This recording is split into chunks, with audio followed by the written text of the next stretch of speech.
What's going on, guys? So in this video, I'm going to cover something that is a very useful demographic option on YouTube.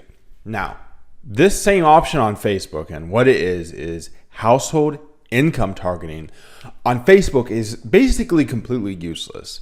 Over the years, Facebook has re-released newer versions of income targeting, and through testing every rendition they've ever released, I've never had a good experience with it. Not once have I been able to use Facebook's income targeting in a meaningful way, whether that's to optimize or just to target my campaigns at a maybe higher earning segment of people.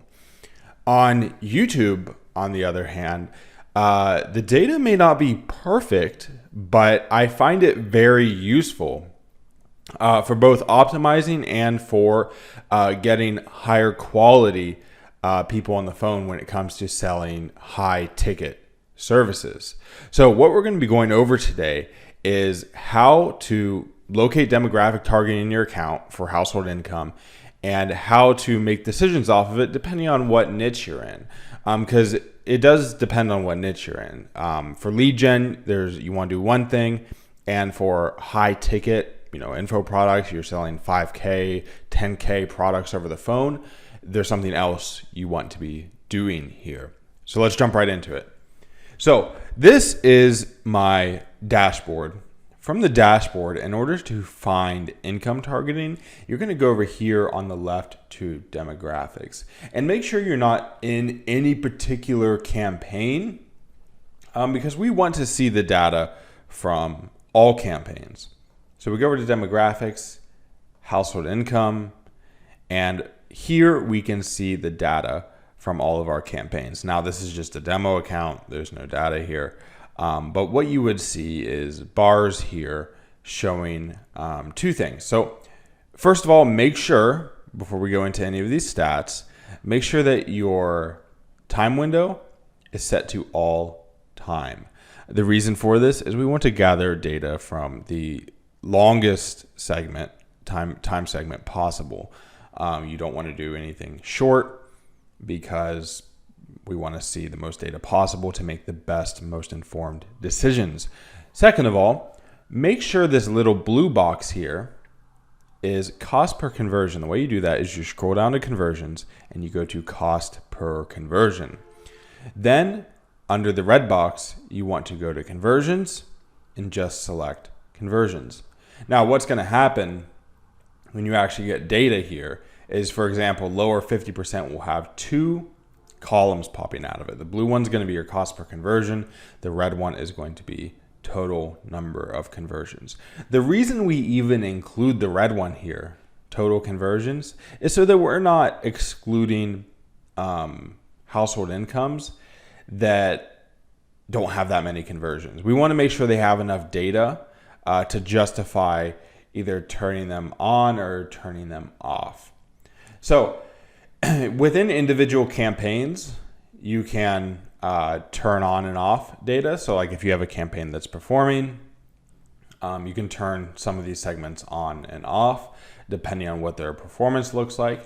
But the real usefulness of this data is to know the trends, the overall trends across all of your campaigns, and to be able to make future decisions off of that. So for example, some industries I'm in, the lower 50% income targeting drastically outperforms everything else. It outperforms unknown, it outperforms all these other age ranges. So that lets me know for all future campaigns that I launch, I should be launching it to lower 50%. Because it's going to get me the most results for my money. And because of that, it allows me to save a lot of money on future campaigns. Now, this is where I want to draw an important distinction between two different types of industries or niches when you're advertising on YouTube. When you're doing lead gen, like pay-per-lead models, if you're working with clients or local clients, whatever type of lead gen you're doing, you want to optimize for the income bracket that is getting the lowest cost per conversion, logically, because you're just trying to generate leads And most likely, most things that are lead gen are going to apply to one income bracket of the population. For example, if you're doing mortgage stuff, it tends to be the higher income brackets because people are homeowners. That makes sense. If you're doing stuff like talcum ads, how to get paid legally for any issues that talcum has caused you, there's a lot of affiliate offers in that space as well. You want to just be targeting the income brackets, which is usually lower 50% for a lot of legal stuff. You want to just be targeting the income brackets that convert the highest. Now, the only exception to this rule is if you are selling high ticket services over the phone. If you're selling high ticket coaching programs, $5K, $10K, anything above $2,500 really, and you're getting people to book on phone calls, then you may not necessarily, let's say lower 50% starts getting really cheap leads for you, like really cheap meetings, but you're in a high ticket space. Do you want to optimize for lower 50% income when you're selling a 5 to 10K product? Not likely. So I do recommend running any and all products open at first. So run your products with completely open targeting, no matter what you're doing, whether that's lead gen, e-com, info, whatever it is, run it with open.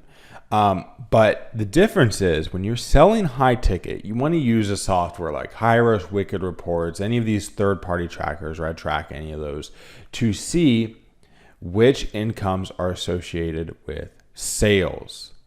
Again, which incomes are associated with sales on the back end, because that is one of the most important things when you're selling high ticket. So very frequently, if you're selling a high ticket info product, you'll notice sometimes lower 50% gets cheaper meetings or cheaper conversions, but it doesn't necessarily result in more sales.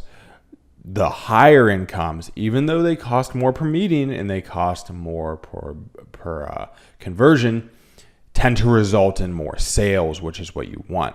So very frequently, most people in high ticket services are going to want to exclude the lower incomes, regardless of what the front end stats say. So for pay per lead, for lead gen type stuff, just look at the data and optimize for whatever income demographic is converting the best. For anything that's high ticket, you need to be looking at where your sales are coming from. And usually that means the higher income ranges. So guys, I hope that was valuable. That is how I choose to optimize based upon the income targeting on YouTube. This is a very useful tool. If you follow the 2 rules I just mentioned, you will get a lot more results from your campaign. So guys, I hope that was useful. I hope that was a good introduction to household income targeting on YouTube. If you want to see any more videos like this, they're over here to the right. If you're interested in asking me questions directly about YouTube ads and what to do for your campaigns, or maybe how to move off of Facebook onto YouTube, I have a free Facebook group below. You can join that and ask me questions in there. We go live every Wednesday at 7. If you're interested in using YouTube ads for your business and scaling your business directly, I have an option to book a call with me below. I have a coaching program where I help you start on YouTube and scale on YouTube. And if you want to see more videos like this, there's always the subscribe button below. Hope that was helpful, guys. I'll see you in the next video.